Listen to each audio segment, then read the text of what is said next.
बहुलक पॉलीमर्स, एक ऐसा चैप्टर जिसका हमारे और आपके डेली लाइफ में काफ़ी इम्पोर्टेंट है। बहुत सारे उपयोगी पदार्थ इस बहुलक से बनाए जाते हैं। कुछ स्टूडेंट ऐसे हैं इस क्लास में जिसको बहुलक या एकलक या बहुलीकरण के बारे में कुछ नहीं पता है, तो पहले वो बताकर तब हम उस पदार्थ का एग्जाम्पल देना चाहेंगे। जैसे इथिलीन, ऑर्गेनिक केमिस्ट्री का एक फेमस रिएक्शन, इथिलीन का एन मॉलिक्यूल, इथिलीन का एन मॉलिक्यूल जब आपस में जुड़ता है तो पॉलीथीन का निर्माण करता है। यहाँ पर आप सभी स्टूडेंट ध्यान दीजिए, अगर दो मॉलिक्यूल को आप लाते हैं यहाँ पर इथिलीन का और O2 यानी ऑक्सीजन का तेजी से झोंका प्रवाहित करते हैं, एट हाई प्रेशर पर ये रिएक्शन संपन्न होता है। उच्च दाब पर, काफ़ी उच्च दाब पर ये रिएक्शन संपन्न होता है, मतलब काफ़ी तेज़ी से जब हवा का झोंका प्रवाहित करते हैं तो ये इथिलीन में जो कार्बन कार्बन के बीच बॉन्ड देख रहे हैं ये टूट जाता है, ये पाई बॉन्ड टूट जाता है। अगर आप माइंड में ये सेट करके रखे हैं कि दो मॉलिक्यूल आप लेकर चल रहे हैं तो ये दो मॉलिक्यूल का अलग अलग पाई बॉन्ड ऐसे टूटेगा दोनों कार्बन के बीच, तो CH2 इतना बड़ा चेन में नजर आएगा। लेकिन अगर आप माइंड में ये सेट करके रखे हैं कि इसके दो नहीं बल्कि N मॉलिक्यूल है तो कितना बार जुड़ेगा ये? N बार। तो आपको बता दे कि इथिलीन का ये एकलक है। इसी इथिलीन को जो यहाँ इथीन लिख रहे हैं या इथिलीन लिख रहे हैं, यही आपका एकलक है। और इसी एकलक के N मॉलिक्यूल के मिलने से, N अणु के मिलने से बहुलक का निर्माण होता है, जिसको आप अपने डेली लाइफ में पॉलीथीन के नाम से यूज करते हैं। तो पॉलीथीन बहुलक है, इथिलीन एकलक है और बहुलीकरण एक प्रक्रम है। तो एकलक क्या है? वह रासायनिक समूह, वह पुनरावर्तित इकाई जिसके बार बार दोहराए जाने से, जुड़ने से बहुलक का निर्माण होता है, एकलक कहलाता है। और बहुलक क्या है? वह रासायनिक समूह जो बहुत सारे एकलक के आपस में जुड़ने से निर्मित होता है, बहुलक कहलाता है। बहुलीकरण क्या है? वह प्रक्रम जिससे एकलक बहुलक में परिवर्तित होता है, उस प्रक्रम का नाम बहुलीकरण है। तो तीन शब्द जिस पर कमांड करके आप इस चैप्टर को प्रारंभ करेंगे तो हर एक शब्द दिमाग में ठहरेगा, समझ में आएगा। एकलक मोनोमर्स, बहुलक पॉलीमर्स और पॉलीमराइजेशन। एकलक इसको, बहुलक इसको बोलते हैं और इस प्रक्रम को बहुलीकरण पॉलीमराइजेशन कहते हैं। आप सभी स्टूडेंट से रिक्वेस्ट है कि अब जितना भी चैप्टर बचा है पूरे ध्यान, लगन और मन के साथ पढ़ने का प्रयास करिए और अपने मन दिमाग को आदेश दीजिए कि जो पढ़ेंगे अब उसी समय याद करेंगे।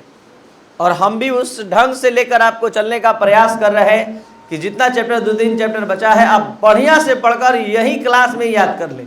और ये सोचकर आप पढ़ने बैठिए क्लास में कि आप घर पर बैठे हैं और याद करने, अपने पढ़ाई एग्जाम का प्रिपरेशन करने बैठे, तब देखिए कितना मजा आएगा पढ़ने में। समझ कर पढ़िएगा, आपका ध्यान भंग नहीं होगा और आप अच्छे से समझ कर पढ़ेंगे। अब आइए इंट्रोडक्शन के साथ। हम बता रहे थे कि इस बहुलक का उपयोग कहाँ कहाँ है। तो बहुलक का उपयोग आपके घरेलू सामान, आप जितना भी कलरफुल कपड़ा पहने हैं, ये सब बहुलक का ही कमाल है, बहुलीकरण अभिक्रिया का ही कमाल है। मतलब टेरिलीन, पॉलिस्टर जो आप यूज करते हैं, ये सब कपड़ा जो भी होता है वो सब बहुलक का ही देन है। तो घरेलू सामान, कपड़ा, फर्नीचर, स्वचालित वाहन, अंतरिक्ष यान, चिकित्सा सर्जरी के उपकरण, ये सभी बहुलक से बने होते हैं। जैसे आप टेफ्लॉन टेप का नाम सुने होंगे, आप बेकेलाइट का नाम सुने होंगे, प्लास्टिक, थर्मोसेटिंग प्लास्टिक, तो ये सभी बहुलक है। नायलॉन 6 तो ये PVC पाइप, पॉलीविनाइल क्लोराइड जिसका फुल फॉर्म है, ये सभी बहुलक ही हैं। तो आप सभी स्टूडेंट ध्यान से अब इस चैप्टर को पढ़ेंगे। शुरू हो रहा है आपके इंट्रोडक्शन के साथ, आपके इस चैप्टर का प्रारंभ होने जा रहा है। जरा ध्यान से समझेंगे। पॉलीमर्स दो शब्द से बना है, पोली और मर्स। बायो का एक बहुत ही फेमस शब्द, मतलब प्रेफिक्स बल्कि, जैसे आप बायो में पॉलीसेप्लस, पॉलीपेटलस, पॉलीगाइनस, बार बार ये वर्ड सुनते हैं। पोली का मतलब होता क्या है? बहुत, और मर्स का मतलब इकाई, मतलब जिसका निर्माण बहुत सारे इकाई के जुड़ने से होता है, उसको क्या कहते हैं? पॉलीमर्स, बहुलक कहते हैं। तो पोली का अर्थ होता है मेनी, मर्स का मतलब होता है बहुत, मर्स का अर्थ होता है यूनिट। तो बहुत सारे यूनिट के मिलने से जिसका निर्माण होता है उसको पॉलीमर कहते हैं। साधारणतः अणु जब अधिक संख्या में परस्पर संयोजित होकर एक बृहद अणु का निर्माण करता है उसको, तो इस प्रकार के यौगिक को क्या कहते हैं? बहुलक। और बहुलीकरण अभिक्रिया क्या है? तो वह प्रक्रम जिसमें एकलक को बहुलक में परिवर्तित किया जाता है बहुलीकरण अभिक्रिया कहलाती है। तो the process in which monomers is converted into polymers is called polymerisation. तो ये था आपका एकलक, बहुलक, बहुलीकरण, मोनोमर्स, पॉलीमर्स और पॉलीमराइजेशन, और साथ साथ इसका एग्जाम्पल। अब हम चलते हैं इससे आगे। ध्यान दिया जाए, एक इंपॉर्टेंट कॉन्सेप्ट, मतलब क्वेश्चन है कि बृहद अणु और बहुलक में क्या अंतर है? बृहद अणु मतलब मैक्रोमोलिक्यूल्स और पॉलीमर्स में क्या अंतर है? बहुलक और बृहद अणु में क्या अंतर है? नाम से क्या लग रहा है? बृहद अणु मतलब खुद बड़ा अणु होता है, उसमें छोटा छोटा अणु जुड़कर उसको बना भी सकता है, नहीं भी, वो अकेले भी बड़ा अणु हो सकता है। लेकिन पॉलीमर्स, बहुलक कभी अकेले बड़ा नहीं होता है, वो हमेशा छोटे छोटे इकाइयों से, एकलक से, मोनोमर से मिलकर ही बना होता है। तो बृहद अणु के बारे में कॉन्सेप्ट है कि यह एक विशाल अणु होता है जिसमें मोनोमर्स की इकाइयां हो भी सकती है, नहीं भी।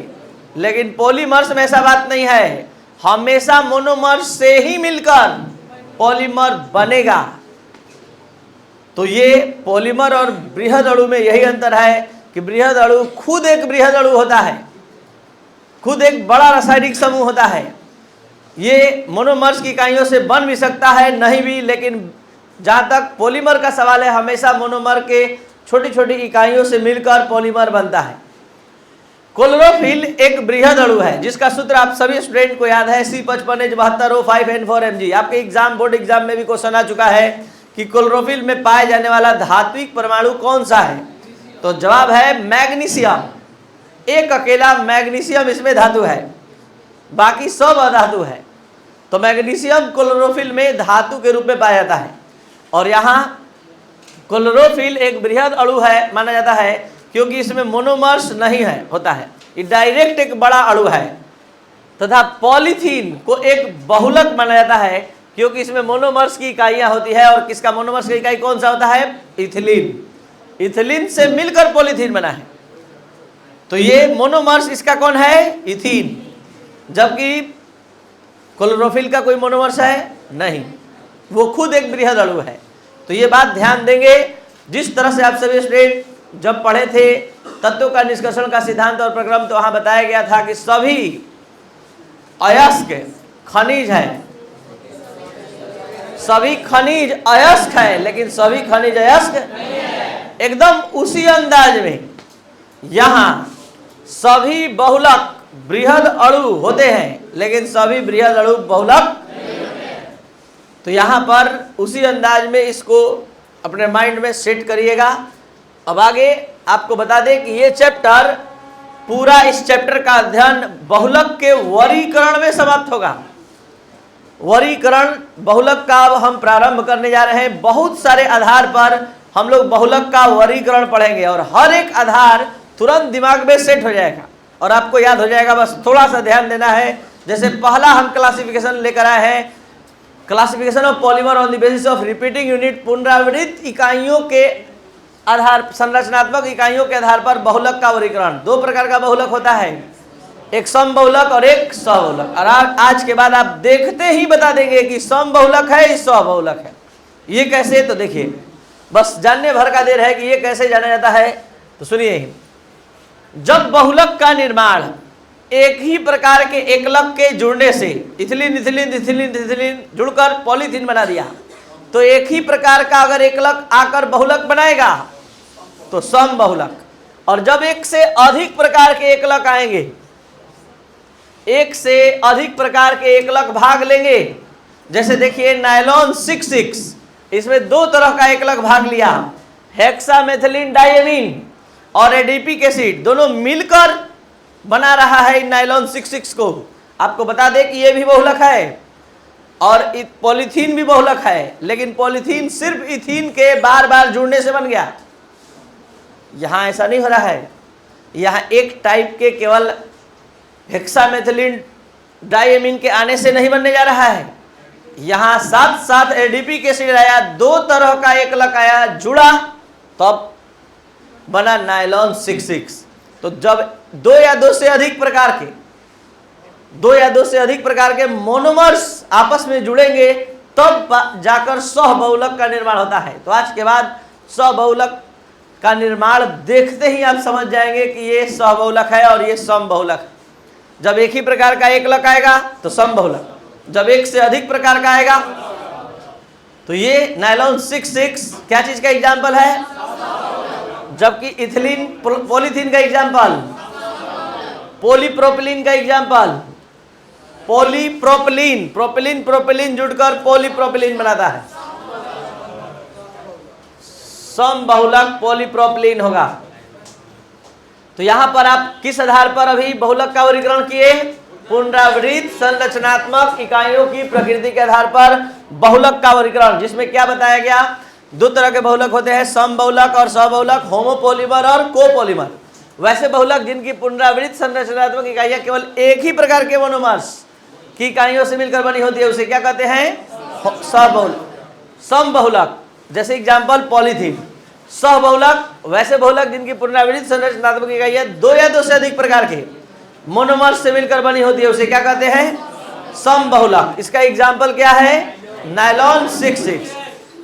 ध्यान दिया जाए, तीसरा वर्गीकरण हम लेकर आ रहे हैं उत्पत्ति के आधार पर। उत्पत्ति के आधार पर बहुलक का वर्गीकरण। बहुलक तीन प्रकार का होता है, नाम सुनते ही समझ जाएंगे कि कैसा। प्राकृतिक बहुलक मतलब वैसा बहुलक जो प्राकृतिक से प्राप्त होता है, प्रकृति से प्राप्त होता है। संश्लेषित बहुलक मतलब प्राप्ति के स्रोत के आधार पर बहुलक का वर्गीकरण आप पढ़ने जा रहे हैं। तो पहला आया प्राकृतिक बहुलक, दूसरा संश्लेषित, डायरेक्ट प्रयोगशाला में बनाया जाता है। जिस बहुलक को प्रयोगशाला से प्राप्त किया जाता है, मानव निर्मित होता है, वो संश्लेषित होता है।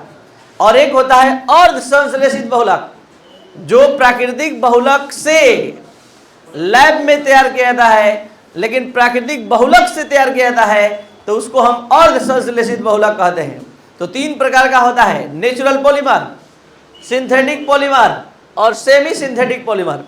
ध्यान से आप देखेंगे, वैसे बहुलक जो प्रकृति अर्थात जंतुओं तथा पेड़ पौधे से प्राप्त होते हैं, प्राकृतिक बहुलक जैसे starch, natural rubber, cellulose etc। जैव बहुलक भी इसको कहते हैं बायोपॉलीमर। संश्लेषित बहुलक मनुष्य निर्मित बहुलक जिनका निर्माण प्रयोगशाला में किया जाता है, संश्लेषित बहुलक कहलाते हैं। Example polyester, nylon, Teflon, bakelite, PVC etc। और संश्लेषित बहुलक वैसे बहुलक जो प्राकृतिक बहुलकों द्वारा प्रयोगशाला में विकसित किया जाता है, और संश्लेषित बहुलक कहलाता है सेलुलोज एसीटेट। सेलुलोज एसीटेट एक में है जिसको रेयॉन बोलते हैं, सेलुलोज नाइट्रेट, ये सब। तो आपसे अगर एग्जाम में आ जाए कि बताइए नायलॉन निम्नलिखित में से किसका उदाहरण है, प्राकृतिक बहुलक, संश्लेषित बहुलक और संश्लेषित बहुलक। स्टार्च निम्नलिखित में से किस बहुलक का उदाहरण है, स्टार्च, प्राकृतिक बहुलक, संश्लेषित बहुलक और संश्लेषित बहुलक। Teflon is the example of natural polymer, synthetic polymer, semi synthetic polymer. तो टेफ्लॉन क्या है, सेमी सिंथेटिक। तो ये था आपका आज का क्लास, जिसमें आपने जाना पॉलीमर्स और क्लासिफिकेशन ऑफ पॉलीमर्स के बारे में। नेक्स्ट वीडियो लेक्चर हम लेकर आ रहे हैं क्लासिफिकेशन ऑफ पॉलीमर्स के बारे में ही। Thank you.